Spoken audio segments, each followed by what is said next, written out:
Hey, okay, so part 3.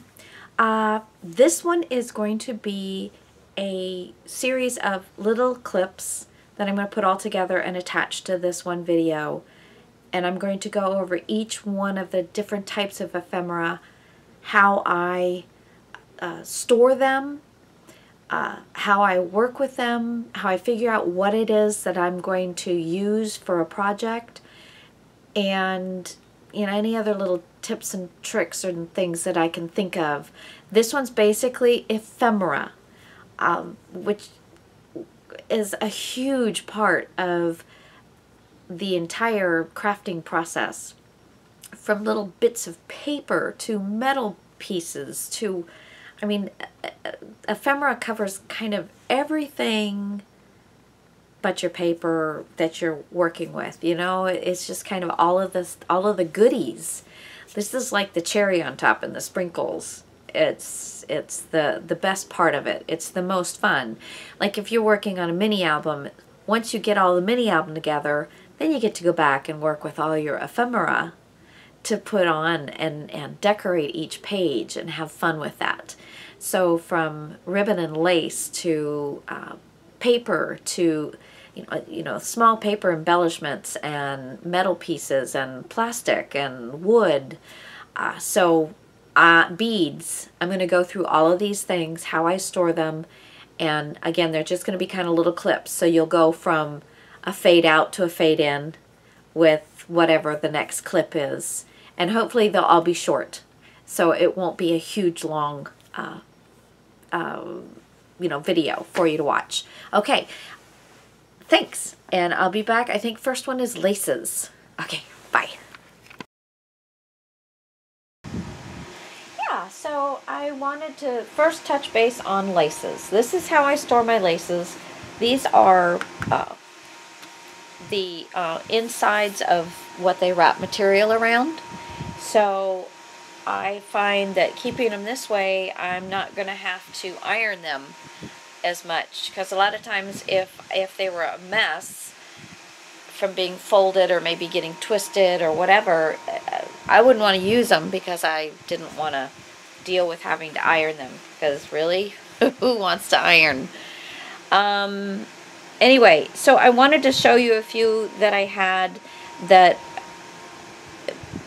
I use for different things. Now if you look at this one this way, let me put a piece of paper really quick through just so you can see it.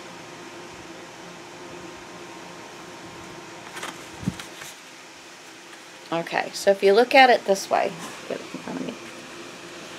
Now if I had, if I had a 2-inch spine, then it would pretty much fit between these two lines, and then the rest of it would fold over the edge of the book. Super pretty. If you were to cut this along this line or along this piece, you'd have this piece of lace, you'd have this piece, and then if you did the same thing over here. But there is 3 or 4 different laces that you could possibly use just in this one piece here. So, it's all on how you look at the laces that you have, and to come up with something that's going to work for you. And having multiple sizes of lace. Now again, here's another big one.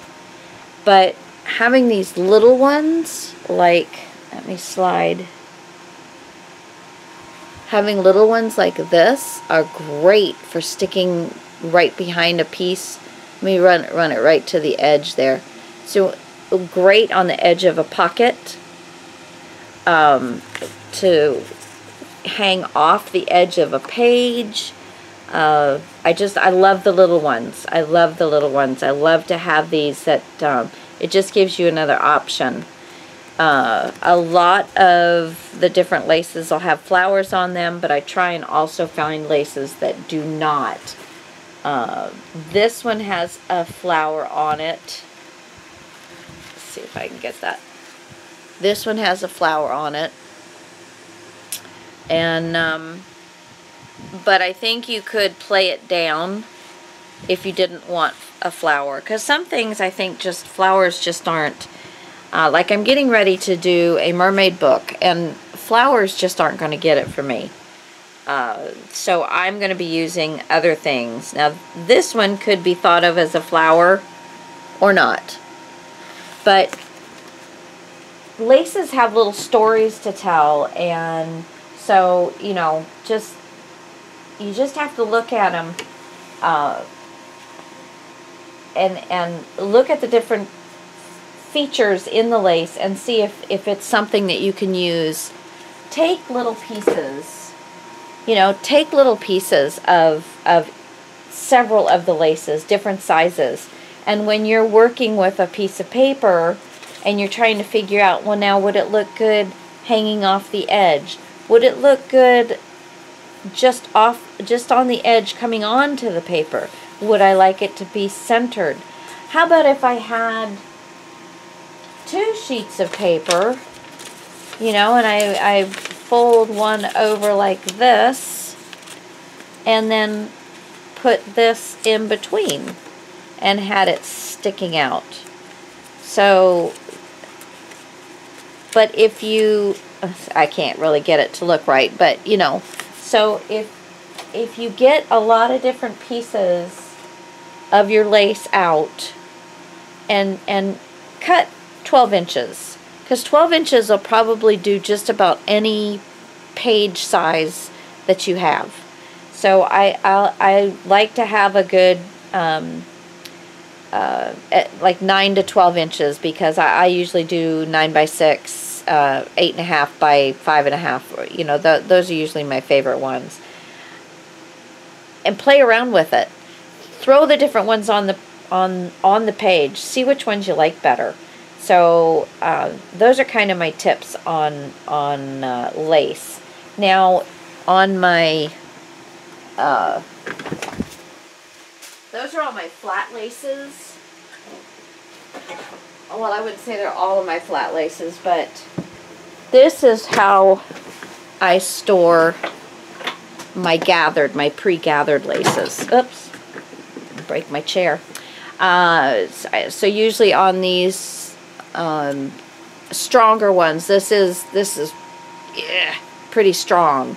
I get these sometimes when I'm at Michael's or Joann's. I will ask them if they have any of these kind of things in the back, and once in a while, you know, one of the workers, if you get to know some of the workers, once in a while they'll have them.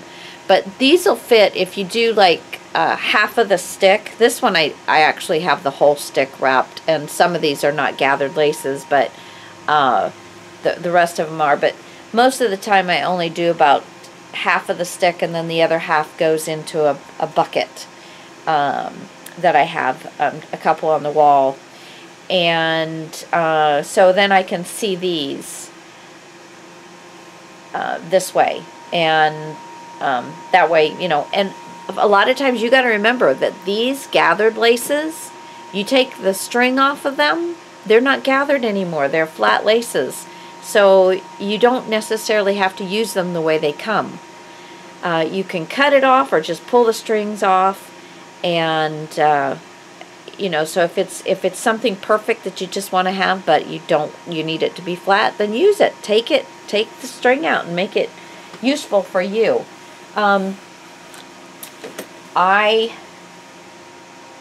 Again, the C one that I'm doing, I love this lace. It looks to me like a scallop. I got this off of a shirt I bought at a garage sale, I think. Well, I put some beads along the bottom. I sewed those on.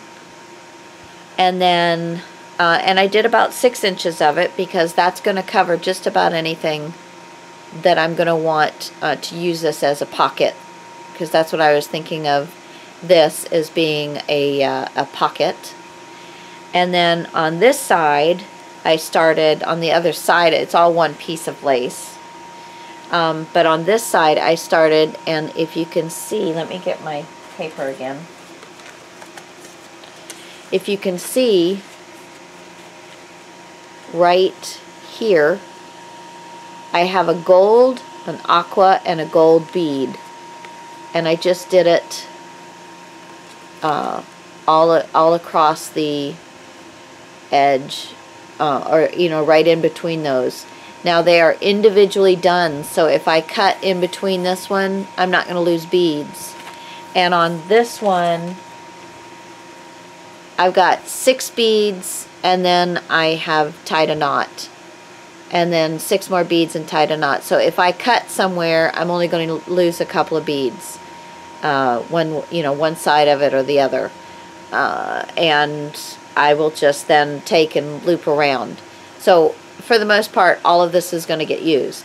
So that's another thing with your laces, is you can add seed beads, pearls, and really actually sewing it on, knotting it, going to the next one, sewing it on, knotting it, takes almost no time at all. It really goes by very quickly, and I usually do this while I'm sitting watching TV.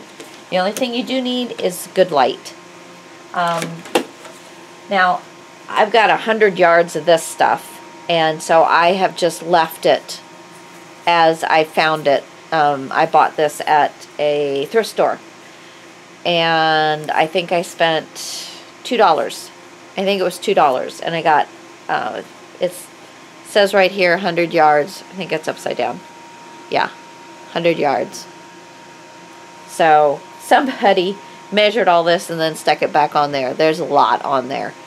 I really like this one because it is even. Let me get my little piece of paper again. It is even on both sides. You see that? It's done on both sides equally. So it can do anything. There's it doesn't have like one side. Let me show you what I'm talking about. Let me get a paper on this one. So like this one, it's got a little scalloped edge down here and a straight edge here. This is really kind of made where it's going to be sewn in on this side, and this is your decorative piece. So I kind of like it when it's even on both sides. This one here is even on both sides. Okay? Alright, so that's how I store most of my, well, all of my laces.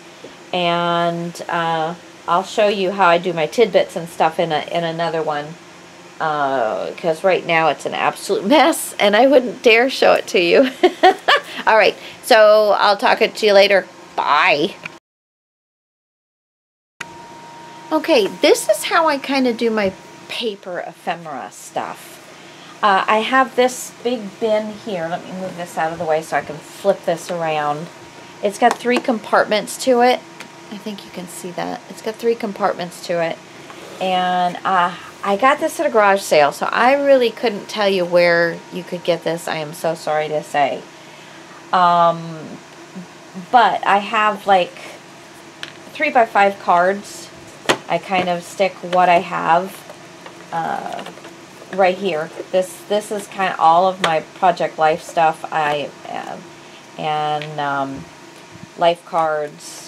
And these are called 3x4 journaling note cards from Prima. I got this whole, I got this in a larger size and a paper pack. So I was really pleased with that one. Anyway, I got some chips, paint chippy things, because we were trying to get our house repainted.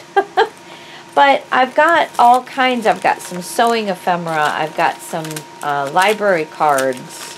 I've got Project Life. I've got ration books, treasured verses. So I've got all of this kind of stuff here. And then over here I've got smaller itty bitty pieces. Like these are little, little die cuts and little scraps and things that are corners and feathers and flowers and leaves. And here is, this is a little smaller. Get this, sir. So these are like all different kinds of little little bits that I have cut off of the covers of books of my paper packs. When I finish them or nearly finished, I cut off all of these off of paper packs. These were some squares that I had cut out from paper pack. And then, you know, just different ephemera. I think this is some Seven Gypsy stuff. This is some ATC cards that I get from my group. I have some old vintage coin rollers. You know, just all kinds of things that I have in this one. I have some homemade tags that I've done. Some Seven Gypsy stuff. So what I do is when this starts to get low, then I have a box of ephemera that I go and pull out some more, and I either am filling this up because they've got all the little pieces here, or I'm filling this up. This is also scrap paper, 3x3. So, and I have some tea bags and just different things. When I'm getting ready to do my process video next month on how I go through, you'll see exactly how I work this when I'm getting ready to start a project. But if I don't see it, if it's not out for fingertips, I won't use it. And this, yes, it can look really messy, but this is where I get inspired. You know, I'll see things and go, oh my gosh, I want to do something with that. You know, so I get inspired with this stuff. Like this right here keeps staring at me, and I'm going to do something with it one day. And it's just a little start of an idea for sewing. But I just love, and I love the colors on it. It's like an ombre. So, and I just all those threads, and so I've been thinking about that. So I've got that right down in front, so I keep thinking about it. But, you know, find something that works for you. And if it's in a box, if it's in a drawer, if it's all laying on top of each other, you know, flipping through it's not that easy. When you can flip through it using your fingers, and you can pull through each one of these and look at different things that you've got, it's a lot easier to get stuff out. To me it is anyway. It's a lot easier. And you can get these things for very inexpensive off of Amazon. Go to your local stores. Or another thing that you could do, I'm trying to do this without,